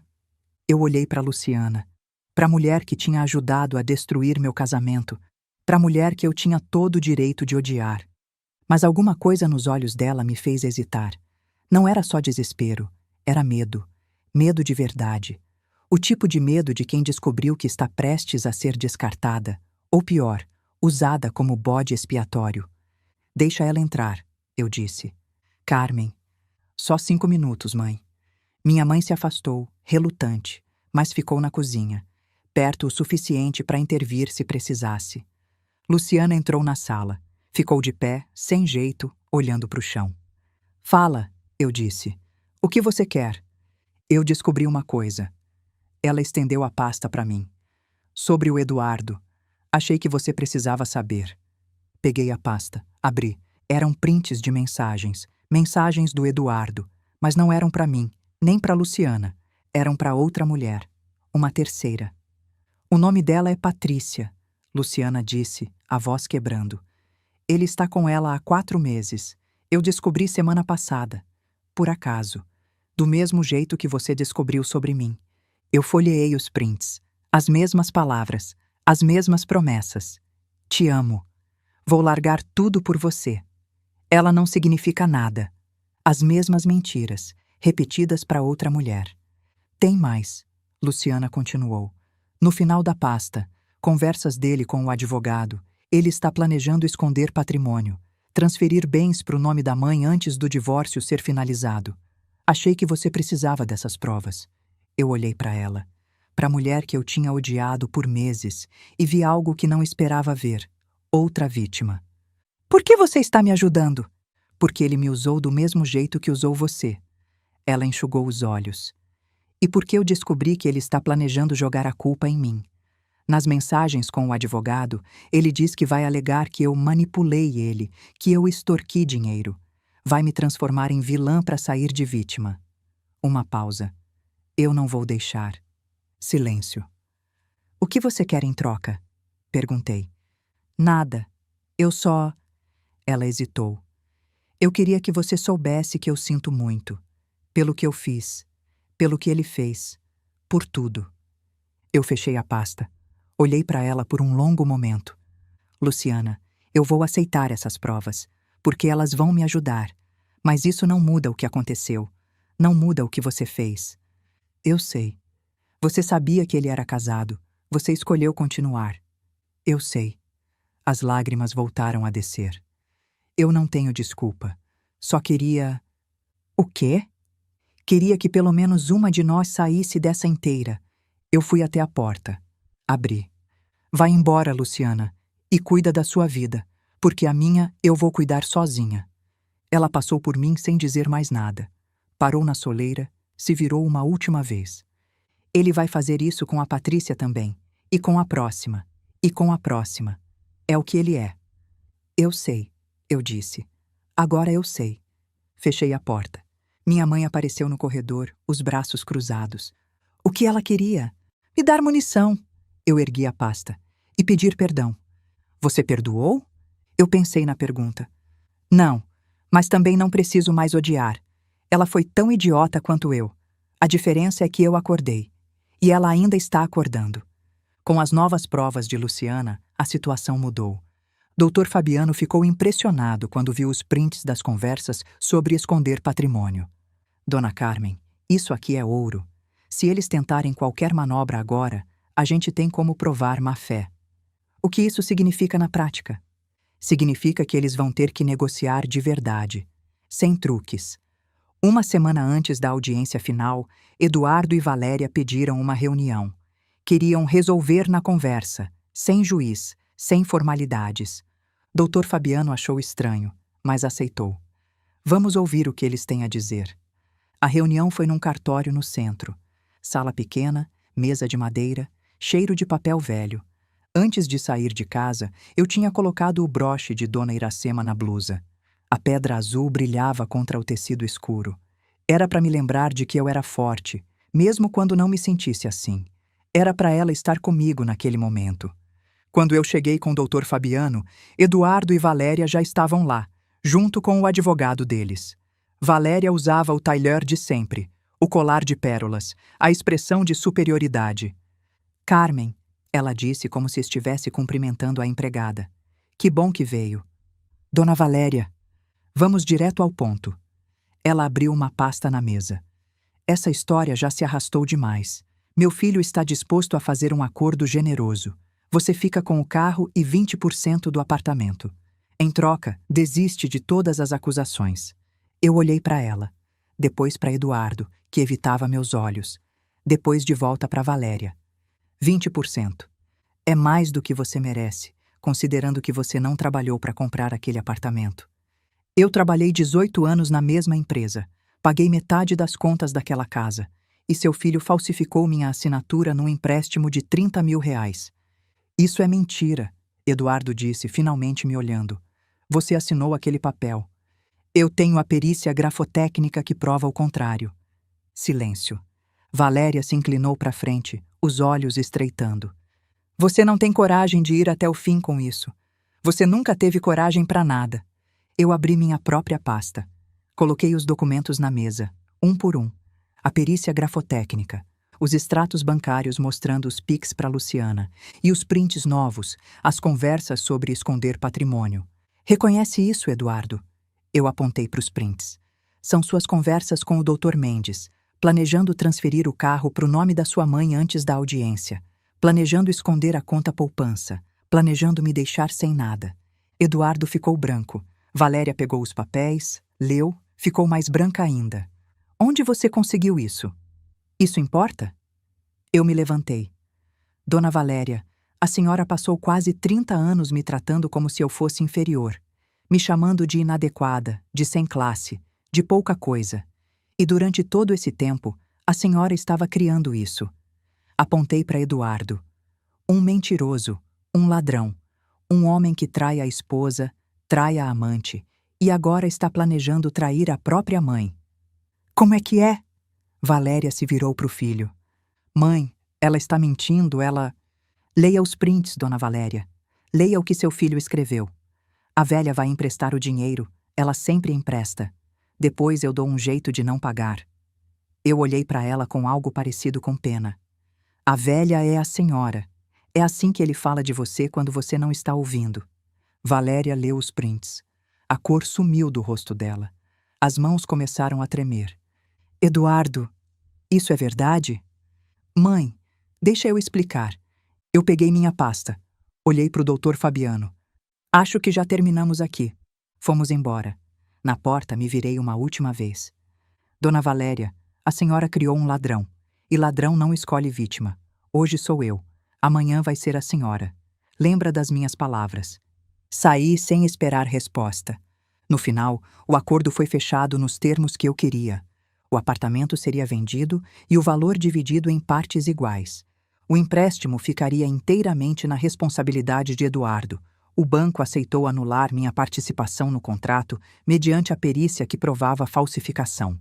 Em troca, eu não prestaria queixa criminal. Cada um ficaria com seu carro, sem pensão para nenhum lado.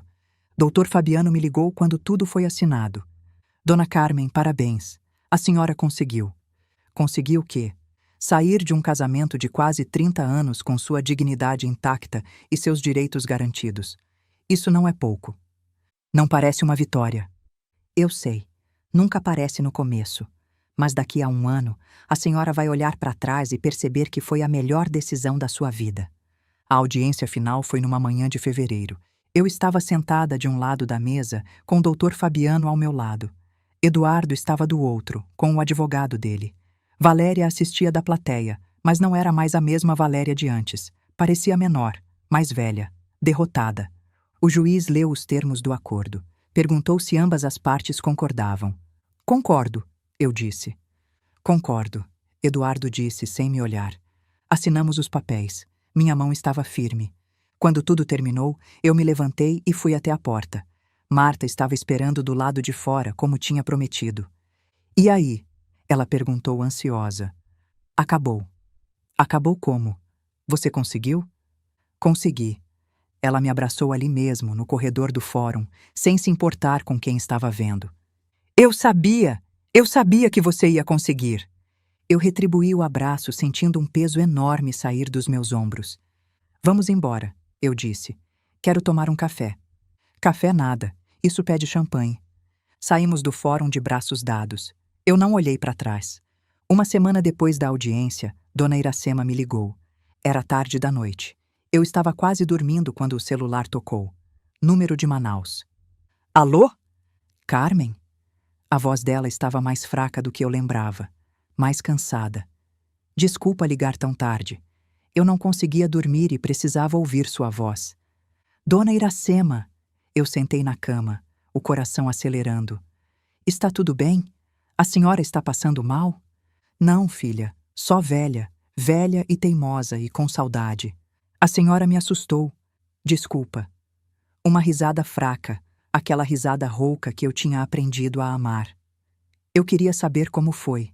A audiência, o divórcio. Conta tudo. Eu contei. Contei sobre a audiência, sobre os papéis assinados, sobre Valéria derrotada na plateia. Contei sobre sair do fórum de braços dados com Marta, sobre o champanhe que a gente tomou, sobre a sensação de alívio misturado com estranheza. Dona Iracema ouviu em silêncio. Quando eu terminei, ela disse: Eu sabia. Desde o primeiro dia que te vi naquele corredor, eu sabia que você ia conseguir. A senhora me deu forças. Não, eu só mostrei as forças que você já tinha. A diferença é grande. Ficamos em silêncio por um momento. Eu ouvia a respiração dela do outro lado da linha, um pouco pesada, um pouco irregular. Dona Iracema, a senhora está bem mesmo? Estou, filha, só cansada. O corpo não aguenta mais o que a cabeça quer. A senhora precisa descansar. Eu sei, mas antes eu quero te pedir uma coisa. O que for, quero que você me prometa uma coisa. Eu apertei o celular contra o ouvido. O que é? Promete que você vai lembrar, todo dia, toda manhã quando acordar, que você é ouro, não papel, não cruzeiro velho. Ouro. Promete? Eu senti as lágrimas descendo. Eu prometo. Promete que não vai deixar ninguém te convencer do contrário. Nunca mais. Eu prometo, Dona Iracema. E promete que quando eu for, você não vai ficar triste demais. Vai ficar feliz que a gente se encontrou, que a gente teve esse tempo juntas, tá bom? Dona Iracema. A voz não saía. A senhora está... Estou velha, filha. E velha sabe quando o tempo está chegando. A voz dela era calma, quase serena. Não fica triste. Eu vivi muito, amei muito. E no final, ainda consegui ajudar uma moça teimosa a abrir os olhos. Que mais eu podia querer? Eu queria ter mais tempo com a senhora. A gente teve o tempo que precisava ter. Às vezes é assim. Os anjos passam rápido, mas deixam marca. Silêncio. Agora vai dormir, Carmen. E amanhã, quando acordar, lembra. Você é ouro. Eu sou ouro, eu repeti chorando. Isso. Boa noite, minha filha. Boa noite, Dona Iracema. Ela desligou. Eu fiquei acordada a noite inteira, segurando o celular, com um pressentimento que eu não queria nomear. 2 semanas depois, recebi a ligação que eu estava temendo. Era Newton. Carmen. A voz dele estava diferente, pesada. Eu tenho uma notícia difícil. Eu senti o estômago afundar. O que aconteceu? Minha mãe faleceu ontem à noite. Foi dormindo, tranquila. Não sofreu. O mundo parou. Eu fiquei em silêncio por tanto tempo que Newton perguntou se eu ainda estava na linha. Estou, eu disse com a voz embargada. Eu não sei o que dizer. Ela pediu para eu te avisar. Disse que você ia querer saber. E deixou uma coisa para você. O que ela deixou? Um envelope. Disse que você ia entender. O velório foi numa capela pequena em Ribeirão Preto. Newton tinha trazido o corpo de volta. Minha mãe sempre quis ser enterrada aqui, ele explicou. Perto do meu pai. Ela dizia que tinham passado 52 anos juntos em vida. Não ia ser a morte que ia separar. A capela ficava num cemitério antigo, daqueles com árvores centenárias e túmulos de mármore desgastados pelo tempo. O dia estava cinzento, com aquela luz difusa que parece vir de lugar nenhum. Eu fui com minha mãe. As duas entramos na capela de mãos dadas, como se fôssemos nós que precisássemos de apoio, não o contrário. Tinha pouca gente. Newton, Cláudia, que tinha vindo de Manaus às pressas. Alguns vizinhos antigos que ainda lembravam de Dona Iracema dos tempos em que ela dava aula. O padre da paróquia onde ela ia à missa quando podia. Era um velório pequeno, simples, mas tinha dignidade, tinha amor, Tinha o tipo de despedida que Dona Iracema merecia. Dona Iracema estava em paz, deitada no caixão, as mãos cruzadas sobre o peito, o rosto sereno. Usava um vestido azul claro que Cláudia disse ser o favorito dela. No dedo, a aliança de casamento que ela nunca tinha tirado, mesmo depois de 12 anos viúva. Eu me aproximei devagar. As lágrimas desciam sem que eu pudesse impedir. Ali estava a mulher que tinha mudado minha vida. Uma desconhecida num corredor de hospital que, por algum motivo que eu nunca vou entender completamente, decidiu me dar a verdade que eu precisava ouvir. Uma velha sábia que viu em mim algo que eu mesma não conseguia ver. Eu prometi, eu sussurrei, tão baixo que só ela podia ouvir. Se é que os mortos ouvem alguma coisa. E vou cumprir, todo dia, toda manhã. Eu sou ouro. A senhora me ensinou isso. E eu nunca vou esquecer. Minha mãe se aproximou, ficou do meu lado. Ela parece em paz. Ela estava em paz. Eu enxuguei os olhos. Ela tinha feito tudo o que precisava fazer. Tinha criado os filhos. Tinha cuidado do marido até o fim. Tinha ajudado uma estranha a encontrar o próprio caminho. O que mais uma pessoa pode querer? Ser lembrada assim, minha mãe disse. Com amor, com gratidão. É tudo que a gente pode esperar no final. Depois da cerimônia, Cláudia, a filha de Dona Iracema que tinha vindo de Manaus, se aproximou de mim. Você é a Carmen, não é? Minha mãe falava muito de você. Sua mãe foi muito importante para mim. Eu sei, ela me contou. Cláudia tirou um envelope do bolso. Ela deixou isso para você. Disse que você ia saber o que significa. Eu peguei o envelope com mãos trêmulas. Abri. Dentro tinha uma foto antiga, em preto e branco. Dona Iracema jovem, devia ter uns 25 anos. Sorrindo, cabelo solto ao vento, olhar cheio de vida. No verso, com letra tremida mas legível, para Carmen. Você foi o copo de suco que salvou meus últimos dias. Eu fui a nota velha que abriu seus olhos. Estamos quites. Agora vai e vive. Vive por você e um pouquinho por mim também. Com amor, sua velha chata. Eu li e reli. As lágrimas caíam na foto, mas eu não me importava. Minha mãe se aproximou, leu por cima do meu ombro. Que mulher essa Iracema! A senhora ia gostar dela, mãe. Eu já gosto. Qualquer pessoa que cuida da minha filha quando eu não estou perto é minha amiga. Eu guardei a foto no bolso, junto com a nota de cruzeiro que eu carregava desde aquele dia no hospital. Agora eram 3 relíquias: a nota, o broche e a foto.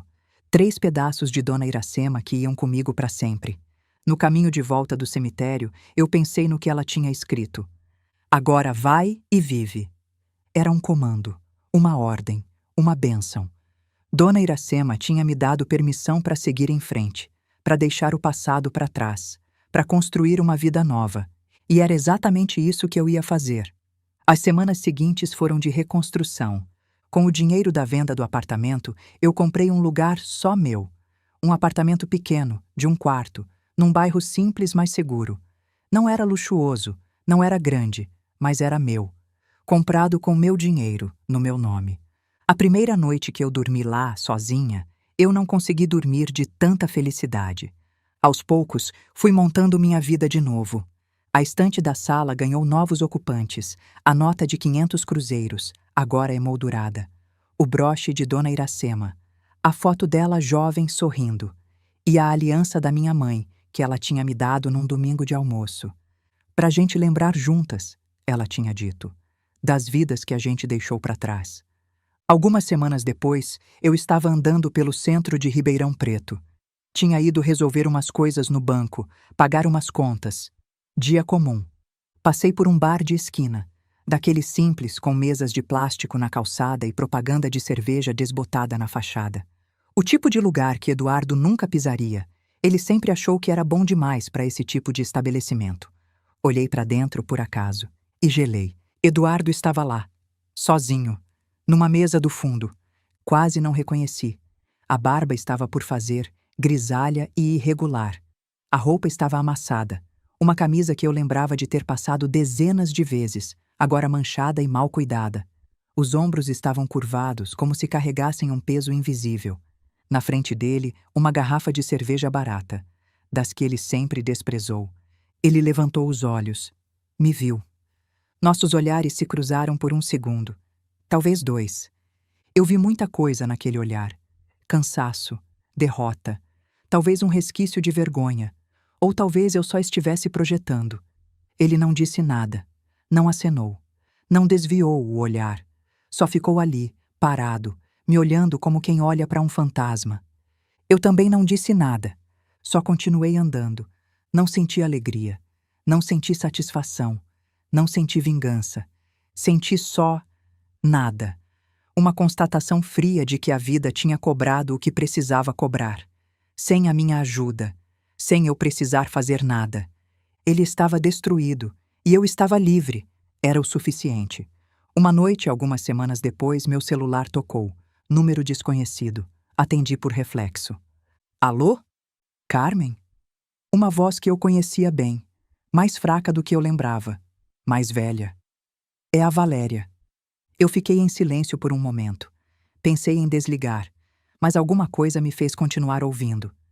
O que a senhora quer? Ela hesitou. Valéria nunca hesitava. Eu precisava falar com você. Falar o quê? Silêncio do outro lado. Depois, uma respiração funda. Eu perdi tudo, Carmen. A casa, o dinheiro. Meu filho não fala mais comigo. As pessoas me olham na rua e cochicham. Eu não disse nada. Eu só queria... A voz dela falhou. Pedir desculpas. Pelo que eu fiz. Pelo que eu disse. Pelo que eu sempre pensei de você. Eu fiquei em silêncio, ouvindo a respiração dela do outro lado da linha. Dona Valéria, eu disse por fim. A senhora lembra o que me disse naquela reunião no cartório? Que eu não ia conseguir nada melhor? Que eu devia aceitar migalhas porque era tudo que eu merecia? Silêncio. Eu lembro. Pois é. Eu respirei fundo. Eu tenho minha casa agora, comprada com meu dinheiro, no meu nome. Tenho minha mãe. Tenho minhas amigas. Tenho minha paz. E a senhora? Carmen, eu... Boa sorte, Dona Valéria. A senhora vai precisar. Desliguei. Não com raiva, não com satisfação, só com a certeza de que a vida tinha cobrado a conta certa e eu não precisava mais carregar aquele peso. Coloquei o celular na mesa. Fui até a janela. Olhei para a cidade lá fora. E sorri. 6 meses depois do divórcio, minha vida era outra. O apartamento novo estava arrumado do meu jeito. Cortinas leves que deixavam a luz entrar, plantas na varanda, fotos nas paredes, da minha mãe, da Marta, de uma viagem que eu fiz sozinha para o litoral. Na estante, em lugar de destaque, estavam minhas relíquias. A nota de 500 cruzeiros, emoldurada. O broche de Dona Iracema. A foto dela jovem. A aliança da minha mãe. Eu olhava para esses objetos todo dia. Eles me lembravam de onde eu tinha vindo e de quem eu tinha me tornado. Num domingo de manhã, minha mãe veio conhecer o apartamento. Ela andou pelos cômodos devagar, tocando nos móveis, abrindo armários, olhando cada detalhe com aquela atenção de mãe que nada escapa. Você escolheu essas cortinas? Ela perguntou. Escolhi. Por quê? São bonitas. São você. Como assim? Leves, mas não frágeis. Deixam a luz entrar. Eu senti os olhos arderem. Ela parou na frente da estante. Viu a nota de cruzeiro emoldurada. Essa é a nota que a senhora do hospital te deu? É. Dona Iracema. A que abriu seus olhos. Essa mesma. Por que você emoldurou? Para lembrar que nem tudo que parece valioso vale alguma coisa, e que às vezes as coisas mais valiosas não parecem nada. Minha mãe ficou em silêncio por um momento. Depois tirou algo do bolso. Uma aliança. Velha, desgastada. A aliança do casamento dela. Eu guardei isso por 15 anos, ela disse. Não sei nem por quê. Acho que achava que ia sentir alguma coisa quando olhasse para ela, mas não sinto nada. Mãe, quero deixar aqui, do lado da sua nota, pra gente lembrar juntas. Eu peguei a aliança, coloquei na estante, ao lado do cruzeiro emoldurado. 2 relíquias de vidas passadas, 2 lembretes de liberdade. Depois de arrumar a estante, minha mãe foi até a bolsa e tirou uma foto antiga. Quero te mostrar uma coisa. Era uma foto em preto e branco, com as bordas serrilhadas pelo tempo. Minha mãe jovem de vestido branco, véu na cabeça. Dia do casamento dela. Você era linda, mãe. Eu era boba. Olha minha cara. Eu olhei de novo. Minha mãe jovem estava sorrindo, mas o sorriso não chegava aos olhos. Era o sorriso de quem está feliz porque deveria estar feliz, não porque realmente estava. Eu tinha a mesma cara que você tinha há 6 meses, minha mãe disse, achando que ia ser feliz para sempre, achando que casamento era a resposta para tudo. Mas a senhora foi feliz em algum momento? Fui. Quando você nasceu. Quando você deu os primeiros passos, disse as primeiras palavras. A felicidade não veio do casamento. Veio apesar dele. E agora, mãe? A senhora é feliz agora? Ela pensou. Olhou pela janela. Depois olhou para mim. Agora estou. Demorou 78 anos, mas estou. Porque agora eu tenho você de volta. E você está inteira. Não está mais fingindo.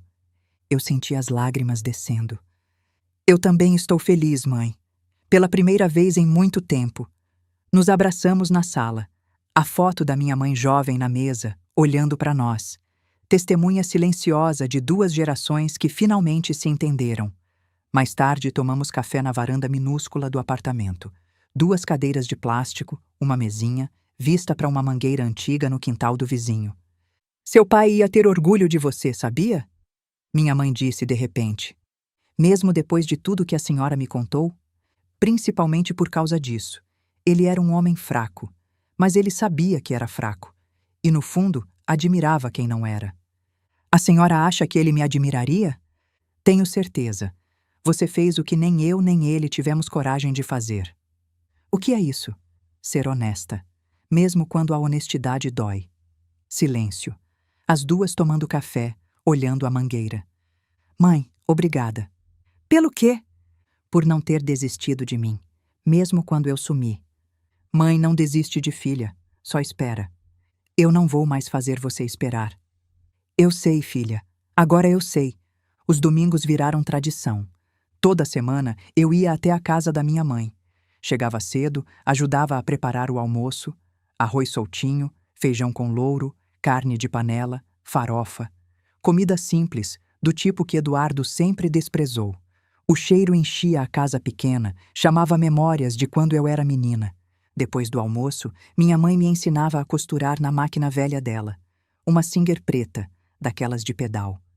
Você está fazendo torto, ela dizia, guiando minhas mãos.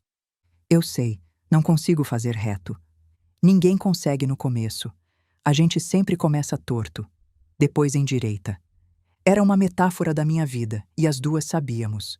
Num desses domingos, enquanto costurávamos em silêncio, minha mãe disse: Carmen, eu quero te pedir desculpas. Por quê? Por não ter falado antes, sobre seu pai, sobre tudo. Eu olhava você com o Eduardo e via os mesmos sinais que eu ignorei. E fiquei calada. Você ficou calada porque me respeitou. Fiquei calada porque tive medo. Ela parou a máquina. De você não acreditar. De você me odiar. Eu nunca ia te odiar, mãe. Eu sei. Agora eu sei. Ficamos em silêncio. Mas era um silêncio bom. Silêncio de quem se entende.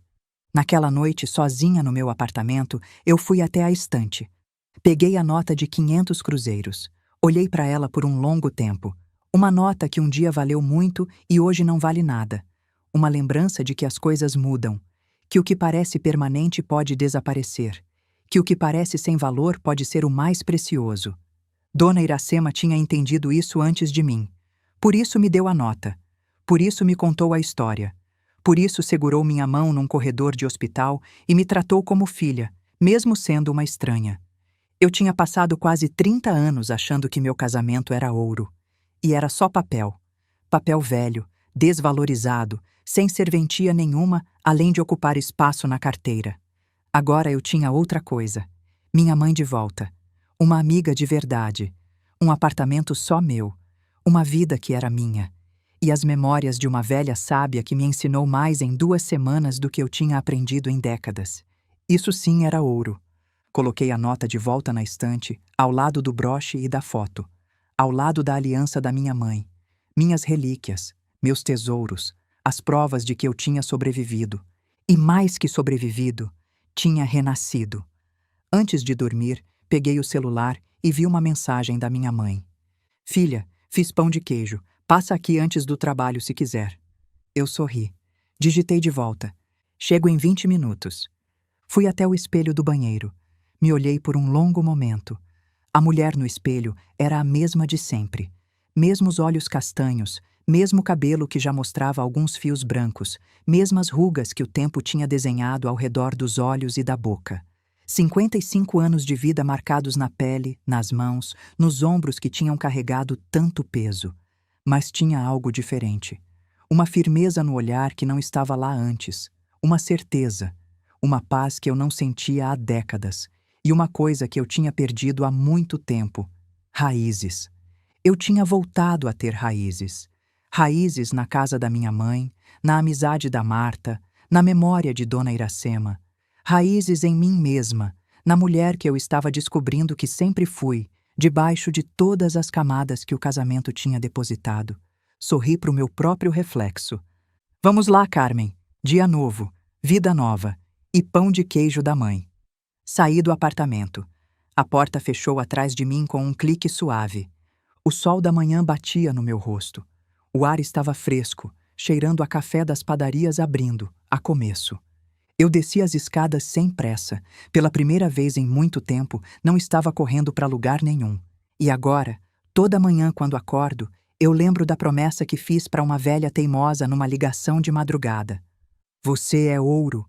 Promete que não vai esquecer? Eu prometi. E cumpro todo dia. Olho para a nota de cruzeiro na estante, para a foto da Iracema sorrindo, para o broche que ela me deixou e repito para mim mesma. Algumas coisas parecem valiosas, mas são só papel. Outras parecem nada, mas valem tudo. Eu era o papel. Agora sou o ouro. Eu não perdi um marido. Eu recuperei uma vida. FIM.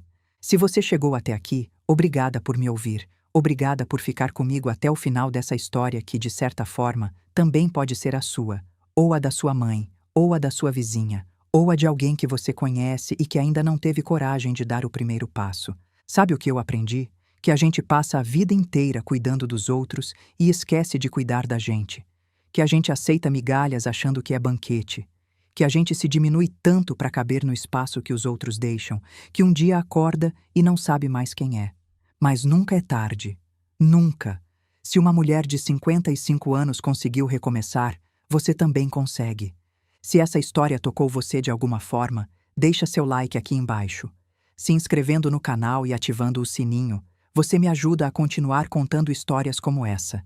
Histórias de mulheres reais, com dores reais, mas também com vitórias reais. E se você conhece alguém que precisa ouvir isso hoje, compartilha. Às vezes uma história é tudo que uma pessoa precisa para encontrar a coragem que estava faltando. Cuida de você e lembra, você é ouro. Não deixa ninguém te convencer do contrário.